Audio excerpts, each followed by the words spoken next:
नमस्कार. भारत सत्ता लाईव्ह मध्ये मी श्रीनिवास फडणीस आपलं स्वागत करतो. आज आपण चर्चा करणार आहोत लातूर जिल्ह्याचे पोलीस अधीक्षक सन्माननीय अमोल तांबे सर यांच्याशी. गेल्या काही दिवसापासून त्यांनी लोकाभिमुख कार्यक्रम राबवलेला आहे. जसं की पोलीस शेतकऱ्याच्या बांधावर हा उपक्रम त्यांनी अतिशय चांगल्या प्रकारे राबवला आणि त्याला जिल्ह्यातून प्रचंड प्रतिसाद मिळतोय. या उपक्रमाविषयी आणि काही विषयाविषयी आपण त्यांच्याशी चर्चा करणार आहोत. नमस्कार सर. नमस्ते. तुम्ही पोलीस शेतकऱ्याच्या बांधावर हा उपक्रम मला वाटतं 16 मार्च पासून चालू केला होता, ते 30 मे पर्यंत चालला. कशा प्रकारे या उपक्रमाला प्रतिसाद मिळाला आणि हा उपक्रम चालू करावा असे तुम्हाला का वाटले? म्हणजे मी पोलीस अधीक्षक म्हणून लातूर जिल्ह्यातला एकूण जो काही क्राईम पॅटर्न आहे किंवा गुन्हे आणि गुन्ह्यांचं विश्लेषण केलं. त्यानंतर असं लक्षात आलं की लातूर हा शेती प्रधान जिल्हा आहे. या ठिकाणी मोठ्या प्रमाणावर लातूरकर जे आहे ते शेती व्यवसायामध्ये व्यस्त आहेत आणि त्यामुळं या अनुषंगानं शेती करत असताना जे काही वाद होतात त्या वादांमुळे प्रसंगी गंभीर गुन्हे सुद्धा त्या ठिकाणी घडतात. हे वादाचं ज्यावेळेस विश्लेषण केलं त्यावेळेस असं लक्षात आलं की हे वाद प्रामुख्याने 5 प्रकारचे आहेत. ज्याच्यामध्ये पहिला प्रकार आहे तो मालकी हक्काचा वाद आहे, ज्याच्यामध्ये वाद त्या ठिकाणी निर्माण होतात. दुसरं जे बांध आहे, शेताचे जे बांध आहेत, तो बांध इकडे सरकला तिकडे सरकला याच्यावरनं वाद होतात. तिसरं आहे आपल्या शेतापर्यंत जाण्यासाठीचे जे रस्ते आहेत, मग त्याच्यामध्ये पानंद रस्ते असतील किंवा वहिवाटीचे रस्ते असतील, तर ते रस्ते अडवल्यामुळे होणारे वाद. त्याच्यानंतर पुढचा जो महत्वाचा मुद्दा आहे की ह्या शेतीसाठी जे लागणारे पाणी आहे तर त्या पाण्याच्या वाटपावरनं सुद्धा त्या ठिकाणी मग ते बोरवेलचं असेल, विहिरीचं असेल किंवा नदीवरनं जी पाईपलाईन केलेली असेल किंवा एका शेतातून दुसऱ्या शेतात पाणी जाण्यामुळे जे होणारे वाद आहेत तर ते वाद त्यामध्ये प्रामुख्याने आहे. आणि जेव्हा पीक काढण्याची वेळ येते तर त्या पीक काढण्याच्या वेळेवर पुन्हा एकदा मालकी हक्कावरनं किंवा ते पीक अडवण्यासाठी म्हणून होणारे वाद, तर हे 5 प्रमुख वाद आपल्याला त्या ठिकाणी निष्पन्न झाले. आणि याच वादावर जर आपण वेळीच तोडगा काढला किंवा हा जो काही प्रश्न आहे तो हा प्रश्न जर आपण वेळीच त्या ठिकाणी सामोपचाराने मिटवला तर हे वाद भविष्यामध्ये पुढे जाऊन गंभीर स्वरूप धारण करत नाहीत, त्यातनं गंभीर गुन्हे होत नाहीत अशी आमची त्या ठिकाणी खात्री पटल्यानंतर आपण 16 मार्च ते 30 मे असं जवळपास 2.5 महिने जिल्ह्यातील सर्व जी गावं आहेत ह्या प्रत्येक गावामध्ये पोलीस स्टेशनचे प्रभारी अधिकारी, त्यांच्या सोबतचे त्यांचे अंमलदार यांना घेऊन त्या गावामध्ये जे काही वाद आहेत, जे रेकॉर्डवर आहेत किंवा ज्यांनी यापूर्वी काही अर्ज केलेले आहेत, त्यामध्ये काही NC दाखल आहे, काही गुन्हे दाखल आहेत, तर त्या सर्व अर्ज घेऊन, NC घेऊन किंवा गुन्हे घेऊन आपण त्या गावामध्ये जाऊन ते वाद त्या ठिकाणी मुळात वाद काय आहे हा जोपर्यंत आपण त्या बांधावर जात नाही तोपर्यंत पोलीस अधिकाऱ्याला सुद्धा त्याची निश्चिती येत नाही की याचं वादाचं मुख्य कारण काय आहे किंवा वादाचं स्वरूप किती मोठं आहे. आणि मग ते हे लक्षात आल्यानंतर आपण त्या ज्या व्हिजिट ज्या आहेत त्या व्हिजिट त्या ठिकाणी करण्याचं नियोजन केलं. आणि ते नियोजन केल्यानंतर पोलीस स्टेशनच्या प्रभारी अधिकाऱ्यांची अशी खात्री पटली की जेव्हा ते स्पॉटवर व्हिजिट करतात त्यानंतर तो वाद त्यांना जास्त चांगल्या पद्धतीने समजतो आणि त्या वादावरचा तोडगा सुद्धा त्या ठिकाणी निश्चित त्यांना मिळतो. आणि त्या आधारे जवळपास 1002 गावांमध्ये ह्या भेटी झालेल्या आहेत आणि 663 वेगवेगळ्या प्रकारचे जे वाद आहेत तर ते वाद त्या ठिकाणी सामोपचाराने मिटलेले आहेत. याच्यामध्ये अनेक ठिकाणी वाद मिटून रस्ते त्या ठिकाणी बनलेले आहेत. पाईपलाईन ज्या अडवल्या होत्या त्या पाईपलाईन सुद्धा त्या ठिकाणी पूर्ण करण्याचा मार्ग मोकळा झालेला आहे. 20-20 वर्षापासूनचे जे जमिनीचे मालकी हक्काचे वाद जे कोर्टामध्ये प्रलंबित होते ते सुद्धा सामोपचाराने त्या ठिकाणी मिटलेले आहेत. काही प्रकरणांमध्ये ज्या जमिनी ह्या फसवून बक्षीसपत्र वगैरे करून घेण्यात आले होते आणि त्याच्यावरनं जे वाद सुरू होते तर त्या सुद्धा फेर बक्षीसपत्र जे आहे, रिटर्न गिफ्ट ऑफ डीड जे आहे ते त्या करून दिलेले आहेत आणि ते वाद त्या ठिकाणी मिटलेले आहेत. आणि त्यामुळं प्रामुख्याने ते वाद मिटणे हा एक त्याच्यामधला हेतू होता. त्याचबरोबर पोलीस स्टेशन प्रभारी अधिकारी आणि अंमलदारांचं गावामध्ये जाणं, गावातील लोकांशी संवाद साधणं, पोलिसांचा खेड्यापाड्यामधील त्या ठिकाणचा प्रेझेन्स जो आहे तो प्रेझेन्स वाढवणं आणि पोलीस आणि गावकरी यांच्यामधलं जे काही अंतर आहे ते अंतर कमी करणं आणि संबंध जे आहेत ते वृद्धिंगत करणं हा त्याच्या मागचा खरा हेतू होता.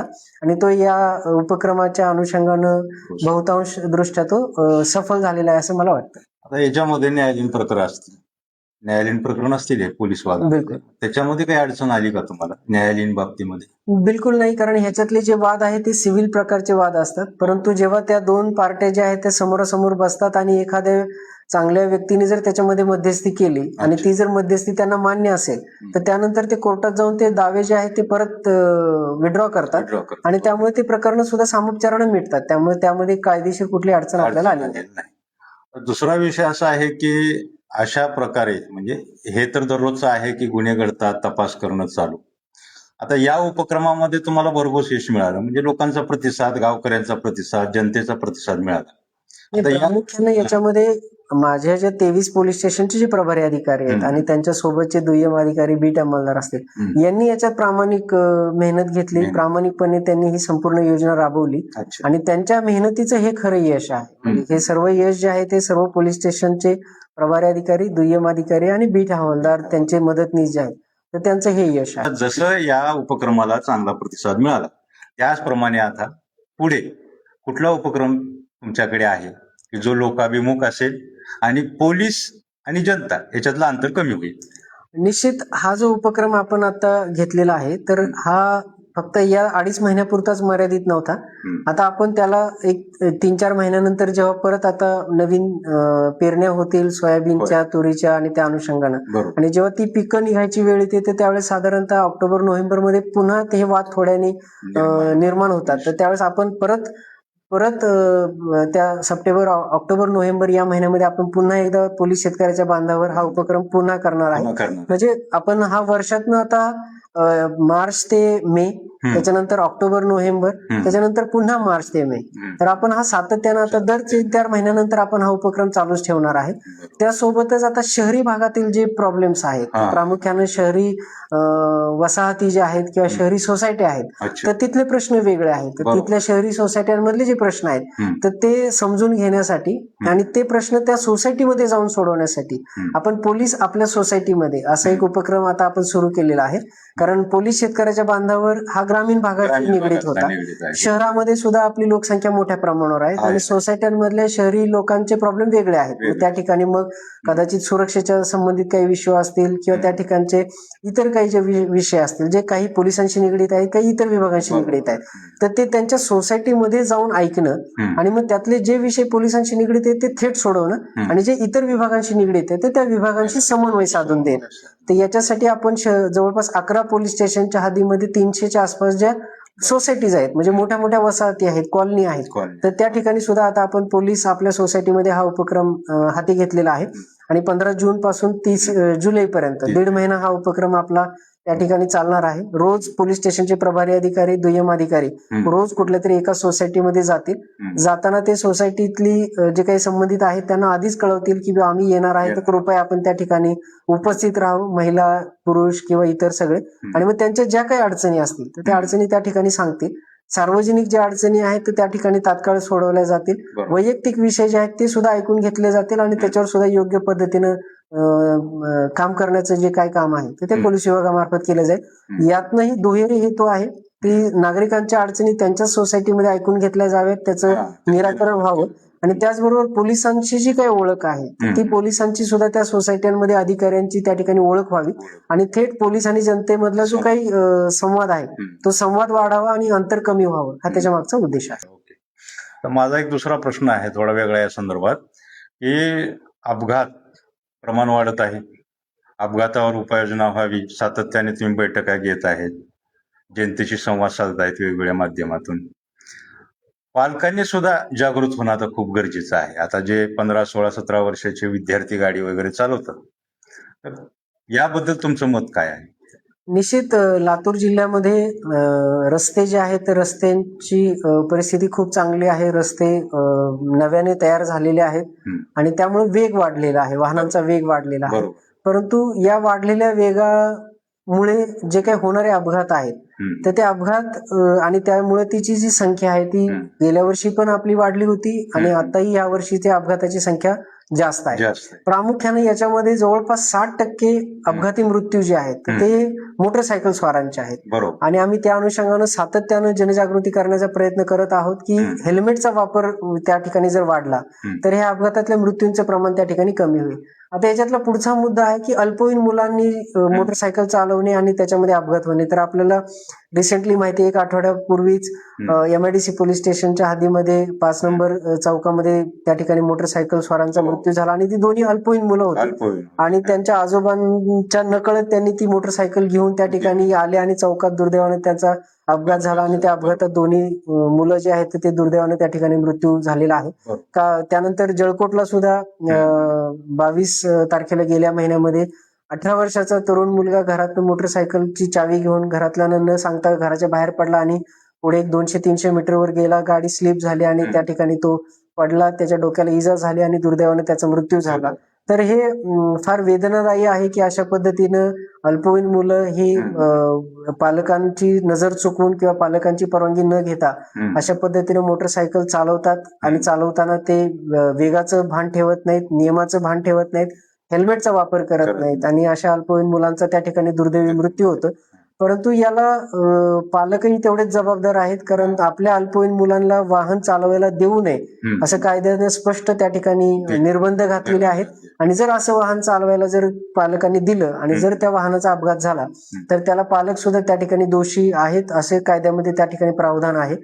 परंतु कायदेशीर कारवाई आणि पालकांवर कायदेशीर कारवाई हा एक भाग झाला, परंतु त्या अपघातात त्या मुलाचा जो झालेला मृत्यू आहे तो तर परत येणं शक्य नाहीये आणि त्याच्यासाठी आपल्याला सावध राहणं, अल्पवयीन मुलांना वाहन चालवायला न देणं, आपली नजर चुकून ते वाहन घेऊन जाणार नाही त्याच्यासाठी आपण योग्य ती खबरदारी घेणं आणि जे 18 वर्ष पूर्ण झालेले आहेत अशा प्रत्येकाने, म्हणजे केवळ शाळकरी विद्यार्थ्यांनीच नाही तर अशा प्रत्येकाने जो मोटरसायकल चालवतोय त्यांनी हेल्मेटचा वापर करणं हे कंपल्सरी आहे. आजच आपल्याला माहित आहे की औषधावरनं येताना एक डॉक्टर आहेत, तर त्या डॉक्टरांना मागणं एका इर्टिगा कारनं जोरात धडक दिली. हायवेवर तो अपघात झाला. ते धडक दिली इतकी जोरात होती की ती मोटरसायकल उडून पडली, तेही रस्त्यावर उडून पडले, परंतु त्यांच्या डोक्यात हेल्मेट होतं म्हणून त्या डॉक्टरांचा त्या ठिकाणी प्राण वाचलेले आहे. त्यामुळे आम्ही वारंवार जे सांगतो की हेल्मेटचा वापर केल्याने जीव वाचू शकतो. तर एक हेल्मेट हे तुमच्या जीवन आणि मृत्यूमधलं अंतर जे आहे ते अंतर त्या ठिकाणी कमी करू शकता आणि त्यामुळे हेल्मेटचा वापर वाढणं गरजेचं आहे. याच्यासाठी हेल्मेटच्या अनुषंगाने जनजागृती होण्यासाठी आपण सातत्याने प्रयत्न करत आहोत. आपल्या सगळ्यांना कल्पना आहे की गेली 2 महिने लातूर जिल्ह्यामध्ये प्रामुख्याने उन्हाळ्यामध्ये जे रक्ताचा तुटवडा त्या ठिकाणी निर्माण होत असतो, तर आपल्या लातूर जिल्ह्यातल्या सर्व पोलीस स्टेशनमध्ये आपण एक व्यापक रक्तदान मोहीम त्या ठिकाणी सुरू केली होती. आता 15 जूनला ही मोहीम संपेल. जवळपास सर्व पोलीस स्टेशन याच्यात सहभाग घेतलेला आणि 3000 पेक्षा जास्त रक्ताच्या बॉटल्स आपण या रक्तदान शिबिरातनं संकलित केलेल्या आहेत आणि त्यातनं अनेक गरजू रुग्णांना त्याचा फायदा झालेला आहे, त्यांचे प्राण वाचण्यासाठी मदत झालेली आहे. परंतु त्यातली विशेष बाब म्हणजे ह्या सर्व रक्तदात्यांना रोटरी क्लबच्या वतीनं त्या ठिकाणी हेल्मेट वाटप झालेलं आहे आणि त्या निमित्तानं ह्या 3000 रक्तदात्यांना आपण हेल्मेट वाटप केलेलं आहे. तर त्यामुळं म्हणजे पोलीस जनजागृती सोबतच अशा उपक्रमातनं हेल्मेटचा वापर वाढावा यासाठी सुद्धा सातत्यानं प्रयत्नशील आहे. उद्देश आणि अपेक्षा एवढीच आहे की रस्त्यावर तडफडून जे काही मृत्यू होत आहे ते हेड इंजुरी झाल्यामुळे, तर ते होऊ नये. आपला जीव अत्यंत मौल्यवान आहे आणि तो अशा पद्धतीने केवळ आपण एक 500-600 रुपयाचं हेल्मेट न घेणं किंवा घेतलेलं हेल्मेट न वापरणं. आता बऱ्याचशा अपघातामध्ये रेणापूरचा गेल्या महिन्यातलाच एक अपघात आहे की ज्या अपघातामध्ये हेल्मेट होतं परंतु ते हेल्मेट हँडलला लावलेलं होतं. अपघात झाला आणि त्याला डोक्याला इजा झाली आणि त्याचा मृत्यू झाला. मग जर हेल्मेट हे आरशाला प्रोटेक्शन नाहीये, ते तुमच्या डोक्याचं प्रोटेक्शन आहे. तर त्यामुळे जर ते हेल्मेट जर तुम्ही आरशाला लावून गाडी चालवत असाल तर तुम्हाला आरसा वाचवायचा आहे की स्वतःचं डोकं वाचवायचंय हाही निर्णय घेणं त्या ठिकाणी गरजेचं आहे. धन्यवाद सर.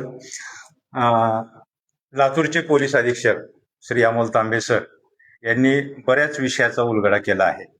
एक दररोजचे दैनंदिन गुन्हे सोडवत असताना, सगळी खबरदारी घेत असताना जनता आणि पोलीस यांचा दुरावा कमी करण्यासाठी, जसं की पोलीस शेतकऱ्याच्या बांधावर असेल, पोलीस सोसायटीमध्ये असतील, तर अशा प्रकारचे उपक्रम घेत, तसंच रक्तदान शिबिर असेल, अशा उपक्रमातून, तसेच अपघाताविषयी जाणीव जागृती असेल, हेल्मेटविषयी जाणीव जागृती असेल, अशा उपक्रमातून लोकांचे प्राण कसे वाचतील आणि लोक आणि पालक आणि मुलं हे कसे काळजीपूर्वक राहतील अशा प्रकारचं मोठं योगदानाचं काम श्री अमोल तांबे सर हे करत आहेत. त्यांना पुढील काळासाठी भारत सत्ता लाईव्हच्या वतीने खूप खूप शुभेच्छा. मी श्रीनिवास फडणीस, लातूर.